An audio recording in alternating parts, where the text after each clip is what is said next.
How do wholesalers get paid? How do assignment fees work? What I want to do today is share with you exactly how assignment fees work, how you get paid in wholesaling real estate, so you understand the entire wholesaling process from how you get paid with your assignment fee. Okay, cool. So we'll write a contract for $110,000. So I will write a piece of paper, which in here, the contract's in the wholesaling bubble. It's going to be called a contract. And it's going to say, basically, Zach agrees to buy the house for $110,000. So now I have a contract to buy the house for $110,000.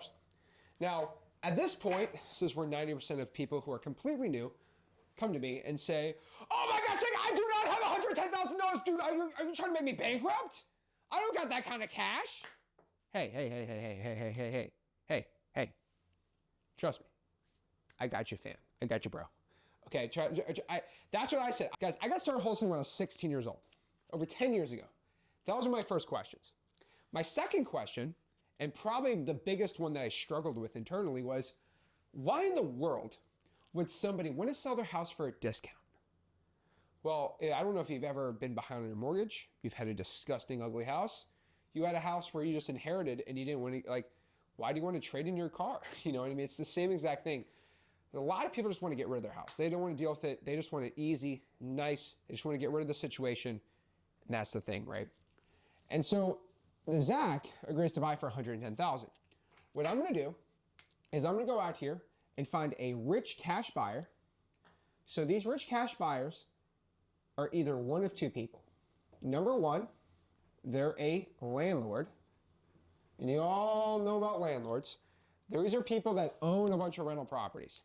So I want to reach out to this guy because he's going to want to buy this house, fix it up, and put it back on the market and list it for rent because he just likes buying rental properties. And guys, these are people worth, $5, 10, 15, $20 million sometimes. They're got a lot of cash, dude. And they just like buying up all the properties in America. Or they are a house flipper. They like to flip the house. They are a house flipper. Now, what a house flipper wants to do is he wants to buy this house for, let's say, 140 grand, 130. And if the house is really disgusting, he'll put 50, 60, 70, even $100,000 to renovate the property and then put it on the market for like 240 and make a big profit. That's how, flipping houses. You can still make a decent amount of money flipping houses, but you got to put all the money in the risk. Wholesaling's awesome because, let me show you. I'm going to go to the house flipper and I'm going to say, hey, bro, I'm just going to go to Zillow, go to the for rent section. I'll show you how it all works. You go to the for rent section on Zillow and say, hey, if they have this house for rent, I was just seeing if you want to buy any more rentals. I actually have property on a contract a couple streets over, 123 Mercer Avenue. I just bought it for $110,000.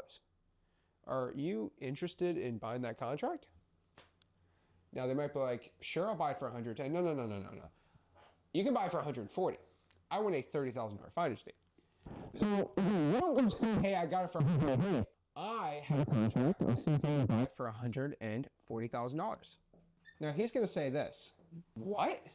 What do you mean? Wait, you're going to sell me this house that's worth $150,000 for $140K. You're going to give me a discount on this property. I'm going to save 10 grand by going with you, and I don't have to pay an agent? Deal. And guess what? He is going to sign a contract with me called, it's a little piece of paper. This contract is called an assignment of contract. And what an assignment of contract is, it's a contract for me to assign the interest from me as the buyer to him as the buyer in exchange for a $30,000 assignment fee, also known as a finder's fee. And that is the nice, sexy check you see all the dang time. So basically, I got a contract for $110,000 and I sold it for $140,000.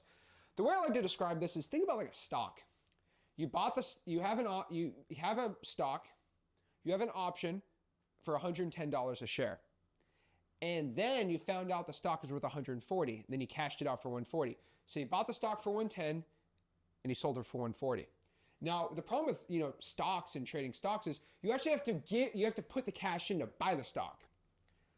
Do you know how much money it costs to go print out a contract and sign it with a pen? I don't know, maybe, two cents in printing. You can get an e-sign for free technically if you want, but it cost me about 2 cents to go write the contract. And it cost me no money to assign it to a rich landlord.